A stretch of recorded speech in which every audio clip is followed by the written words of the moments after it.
Hi, this is Richard at Dataedo. Do you ever struggle writing meaningful definitions for your data catalog? Well, so does everyone else. Today let's give a couple of hints of how to make your definitions better. The first one here is these definitions where people basically restate the term in the definition. Website visitor count is the count of website visitors. Well, of course it is, but that doesn't give us any understanding about how that count is created or what defines a website visitor.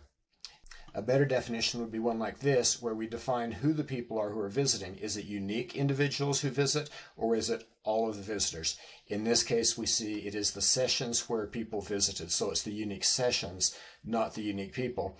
And they visited the company website, not any website. And we say that there is a time frame involved in this.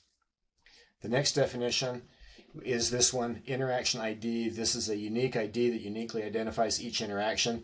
The person writing this definition apparently wanted to get very flowery with their terminology, and what happened was it's just still meaningless. Interaction ID, you don't need to say that it's unique twice in a definition.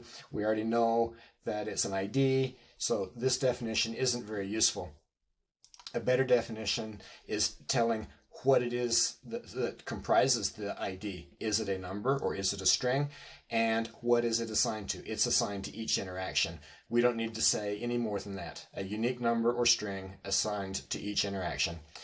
By writing definitions this way, you anticipate what your users need and you give them the information they need rather than simply restating the obvious.